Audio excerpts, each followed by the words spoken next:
Hello, everyone. I'm Colin Tessier of WrestleZone.com, joined by the NWA World's Heavyweight Champion, Trevor Murdoch. Trevor, how you doing today? Good, bud. Thanks for having me. Thanks for taking the time today. We are not too far away here from NWA 74, August 27th and 28th here, one of NWA's biggest shows of the year. It's the anniversary show. And I guess just to start to dive right in, I say the NWA, I mean, to many, many wrestling fans that has so much history, lineage, legacy of the NWA dating back decades here. Now, you are in your second reign as the NWA World's Heavyweight Champion. What does that mean to you to be able to say that at this point in time, to be able to be the kind of face of the company here carrying the world title? Well, it's definitely kind of put a stamp on my career and kind of proven to everybody that I'm not a one-shot wonder, and that I'm here to definitely stay for a while. It's always been a dream for me to be NWA World Heavyweight Champion, and the fact that I'm able to start from the bottom of NWA and work my way up all the way up to to Nick Aldis says a lot for what I've done. And being world heavyweight champion probably it is the most important thing I've done in pro wrestling. How would you compare, as I mentioned a minute ago, two reigns here? The first time you beat Nick Aldis, the second time, quite different here. Matt Cardona got stripped of the title due to injury. The title was stripped from him, and then you won the title at the Always Ready event in June. How do you kind of compare? They're both really big moments. But obviously, they're both great moments of triumph for you. But with those different kind of situations there, how do you kind of compare them? What felt different about them in your mind as the champion that kind of coming out of it? The first time I won the world title, it felt more like for Harley. It felt more for my family and for St. Louis. And I had worked so hard and Nick and I had such a long story leading into that it felt more like it was for everybody else. Whereas this title reign, this is mine, and this is me. I worked hard for it, and yeah, it sucks that Matt got hurt and ended up having to relinquish the title to put into the tournament. But with that being said, I've been telling anybody and everybody that's asked, now that Matt's healed, I'm over here waving my hand, Matt. I'm more than welcome to give you that rematch you want back. I welcome it. I want it. Come on, come get it, Matt. I am ready. I want my W back, or at the very least, an opportunity. You bring it up, so might as well go with that. Obviously, Matt Cardona, he was the one that ended your first reign back at Power Trip back in February, and now you got the title back. And then you just put it out there that now that he is healed, he's been at sideline for a bit now with a torn bicep. And he's coming back to the ring here at NWA 74, and he's already made it very clear that he does want a rematch. So getting back to when you lost out to him, now we can potentially look forward to a rematch. Like we've got this kind of really interesting feud building here. Wasn't like working with Matt Cardona, or your kind of thoughts on this rivalry up to this point, as you just mentioned, potentially facing him at some point now that he's healed up. Matt's an egomaniac. He's one hell of a wrestler, but he's also an egomaniac. But in a lot of ways, like him and I are similar in the fact that we both left WWE and kind of want to prove to the world that we don't need them and that we can go out and get over on our own merit. Matt is a guy that, when he won the world title, he won it fair and square. I mean, other than bouncing my head off the pavement, but things happen in pro wrestling. Um, Matt has went out and worked his ass off to get over when the powers to be were telling him that he wasn't over. So you have to respect that guy. But also, Matt's an opportunist, and he's going to look for every opportunity he can to sneak in and maybe win the world title again. I mean, you bring it up because you do have that kind of common background of being in WWE. We are here to talk about NWA, and we will obviously talk much more about it. But you bring it up, and obviously a lot is happening in WWE these days. And specifically as related to you, part of your career there in WWE was working with DX, Shawn Michaels, and Triple H. Now, all the years later, Triple H is the head of creative there. Shawn Michaels very much leading the charge of NXT, the kind of this 1-2 punch there. And we are already seeing these changes of how they're kind of presenting the product as something that kind of worked with them, even though it was all those years ago. Did you get any sense of like their approach to the business? We already seen it's pretty progressive. Like, or what do you kind of get a read on them when you're working with them back then? Yeah, those guys, quote unquote, were old school guys too. You know what I mean? And they believe in storytelling, and they believe in the actual, pro wrestling of pro wrestling. We're never going to get away from the entertainment end of it. That's just, it's just inbred, and it's part of wrestling all over. But I think with those guys up there, you're going to have a whole lot more continuity to your storylines. You're going to have, it's already the fact that guys can say the word wrestling on TV, which is crazy that we even got to have that conversation, because we're talking about a wrestling company. But yeah, I think, WWE, you're going to see a lot of changes up there, and I think it's going to be all for the benefit for us fans, because we're going to get back to what we love, and that's, storytelling, some long-term characters that we can kind of go along with, and kind of learn, kind of ride with them as they elevate. You know what I mean? So I think all around, it's going to be a great, great, great opportunity for those guys, but also we're going to see some great wrestling.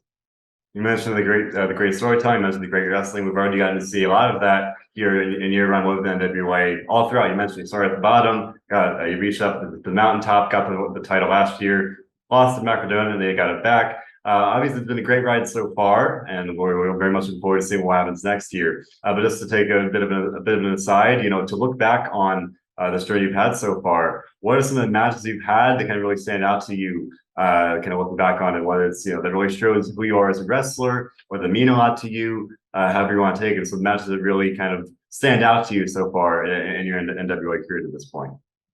Well, we'll start off with the very first one with Ricky Starks. Ricky and I went out there, and we had an amazing match, and that was kind of like my first match back in front of a large audience in a while. And they kind of gave me the confidence to realize that I could continue to come back and continue, and not really walk away from the business.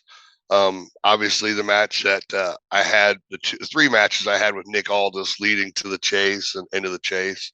And I really enjoyed working with Question Mark.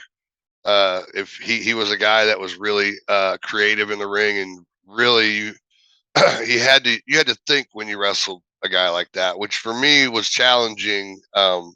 In the aspect of it was, you had to work around certain things, but then you had to be a little bit lenient on other things. It made wrestling fun again. So anything with Question Mark, and anything with Tom Latimer. When Tom Latimer and I step into the ring, there's a certain amount of animosity between both of us, stubbornness, chip on our shoulders. I don't know. We're constantly trying to one up each other, and who can hurt the other one the most, which obviously is a good thing for the fans. They get to see that. So I've had a lot of great moments in the NWA. I'm doing some of my best work I've ever done in pro wrestling in the NWA. Obviously, being world champion and everything, but this is I finally found a company and a promoter that's willing to at the least listen to me, and give me an opportunity to fail. That's all I've ever wanted in pro wrestling. And then it's like, even when I was with WWE, like, give me the ball, and if I fail, I fail. At least I can walk away and know, hey, I failed. But give me the opportunity. And that's what Billy Corgan's done. Hasn't paved the way in gold for me, and made things easy for me. He's just given me an opportunity, and I obviously so far haven't failed. Certainly not doing great as the two-time champion here. Now we are, as I said, not too far away from NWA 74. You mentioned Nick Aldis. At first, you were going to face Nick Aldis, yet he won the right to challenge for the title. Things went a little sideways. Billy Corgan took him out of the match, and then Tyrus was put in there. So that's kind of a two-pronged question. Any thoughts on Nick Aldis getting removed from that match? And also, now you've got this new clash with Tyrus here to prepare for the pay-per-view. What's going on with Nick and Billy? I'll be absolutely honest with you. I pay no attention to it. I give it no energy. Not that it's not important, but I'm solely focused on taking care of Trevor, and what's going on with me. Those guys want to go publicly and take verbal shots at each other. That's great. It really honestly didn't matter who you put in front of me at 74. They're all coming for what I've got. And so it didn't matter until Billy obviously put Tyrus in there. I kind of didn't. I don't know. It was a swerve for me for him to put Tyrus in there. Tyrus is a mountain of a man. He's in the company currently undefeated. He's 6'8", 6'9", 400, a little under 400 pounds. A mountain of a man. He has shown nothing but aggression and meanness, and I don't particularly I don't think he's truly been tested yet. I believe I'm his biggest test, and he certainly is going to be my biggest test at 74. We're not going to go out there, and it's not going to be your technical master match. It's not going to be a high flying match. It's going to be two guys going in there beating the shit out of each other to see who can last the longest. You know what I mean? And that's a hoss fight, and everybody wins in that one. That's very true. That's very true. Now, if we looked at like it was a football game, what would you say are kind of the strengths and weaknesses as you look at Tyrus maybe as an opponent here, as kind of gearing up for this match? Well, what's going like I said before, I don't think Tyrus has really been tested yet. So I'm gonna go in there, and it would be easy for me to work his legs and take his legs out from under him, but I think he's smart enough to know that that's one of his weaknesses, and he's been working on him. But I don't think he's ever been hit like I hit people. I don't think, and I'm not talking one punch. I'm talking punches and bunches. I am not afraid to take a shot to give one, and I don't think he's ever been in the ring with somebody like me. Not to mention he wants to take the one thing away from me that means the most, and that's the world's heavyweight title. I just got that, pardon my language. I just got that motherfucker back. Like that's, you know what I mean? And I have no intentions at all to give it back anytime, give it up anytime soon.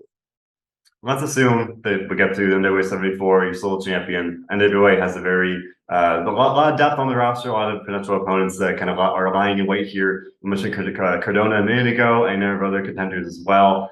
So again, maybe a two-pound question. One, as you look at the roster here, maybe is there anyone that's standing out to you as maybe that you'd want to face that have you gotten to face yet? And two, I remember I saw another interview you did recently, and you named Eddie Kingston. That's something you might be interested in facing if that opportunity came about. So I just wanted you to see, gather your thoughts on that. Within the company, obviously, Nick Aldis is always a challenger. I just finished having a match with Pope, and he was able to go toe to toe with me. So obviously, you could throw him in the championship conversation. Another person that I think that I've got to keep my eye on, and I have been, and I've talked about him earlier, was Tom Latimer. That dude's got a vicious streak behind him, and not to mention, his wife is the current NWA World Heavyweight Champion, so I'm sure they would like to become the new power couple at some point. So I'm keeping my eye on him for sure. The the answer to the other question with Eddie Kingston. The reason why I brought up Eddie Kingston is because Eddie's one of those guys that 100% for sure will go out there and do whatever he can to win, especially if the prize is rich enough. And I have a lot of respect for that kind of mentality because I sure as hell am going to do the same thing.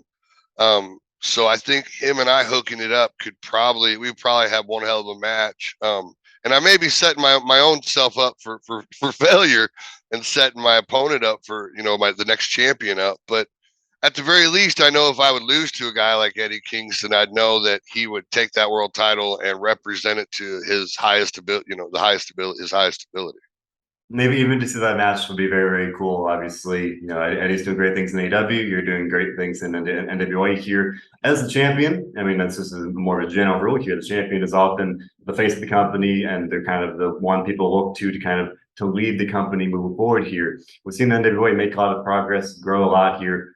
Since really, let's say the beginning of even just the beginning of Power in 2019, and that was roughly when you came into the company. Now here we are in 2022, and again, you're a two-time champion. And you mentioned earlier that your first title reign kind of like, that maybe solidified, that was for Highway, that really kind of made you a world champion. Now this one's for you, a two-time champion. But when you look at it, what are your goals kind of moving forward here? I guess maybe either or both individually and for the NWA, because again, as the champion, you kind of looked at as that person and kind of leading the charge in that sense.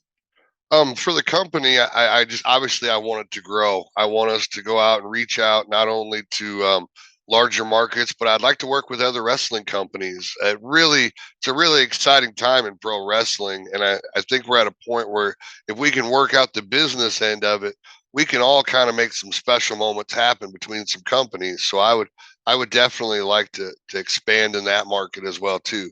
For myself, I just want I want grander opponents. If I get through Tyrus, I want somebody, bigger than Tyrus. If I get through that person, I just want to continue to go up that ladder and prove to the world that I deserve to be in the spot I am. When when you're the world's heavyweight champion, one thing that nobody talks about is I'm constantly being subjected to be proving myself every single time. Every night I go out to that ring, I have to prove that I'm the best of the best. And I'm completely okay with that. I can handle that pressure. 22 years of experience has helped me out with that, but that's something that's constantly on my mind. And if I'm going to go out there and be the best, I got to wrestle the best. So I want better opponents, more and more and more and more and more. You mentioned working with companies here, and I think maybe in some ways, being a world champion may open the door to that in a way, because you're a champion. There's some there's something captivating about having a world champion cross through the quote unquote forbidden door, go elsewhere. You already mentioned Eddie Kingston earlier. Is there anyone else that's kind of on your list that in a perfect world the business would work out and you get to face them? And from I mean, any number of companies here that we see work together. But if for up to you, if you could. Is there anyone that you really would like to face kind of outside of the realm of the NWA? I have a strong connection with Noah Pro Wrestling in Japan, and there were a lot of guys that I had a chance to wrestle over there as a young boy and a greenhorn pro wrestler that I would really like to tangle with now. Marufuji is one, and Kenta is another one. You want to talk about two guys that will go out there and give every ounce of themselves to win. Those two guys represent that to the fullest. I would really, plus they also, I know how much respect and love they have for the NWA. So I would really like to hook it up with either of those two guys. Those would be also a very cool match to see. Hopefully, again, we'll see. Oh, as in general, we've seen a lot of companies do. Hopefully, NWA will continue to work with other companies as it already has. So those are things we could definitely look forward to here.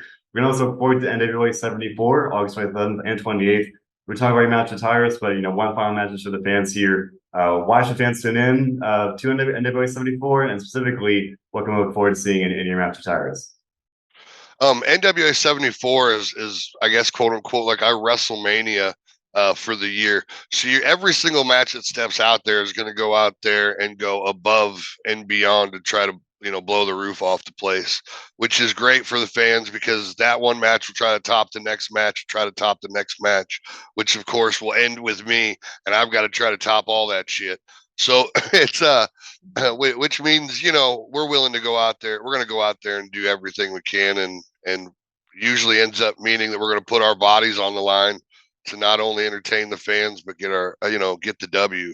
What you're going to see between Tyrus and I at 74 are two grown ass men that love the NWA, the world's heavyweight title, that want to be on top of the mountain, go out there and test each other and see who really is the toughest of the toughest.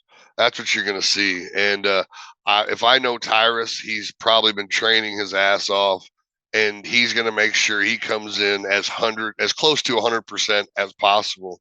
And I'm doing the same thing. We both want to be on top of the mountain, so we're going to go out there at 74 and leave it all out in the ring.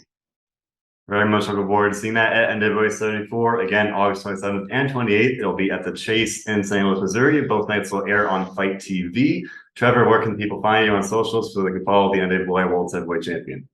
On Instagram and Twitter, it's at the Real T Murdoch, and of course on Facebook. After 10 years, Facebook's finally given me the blue check mark and made me official. So you can find me there.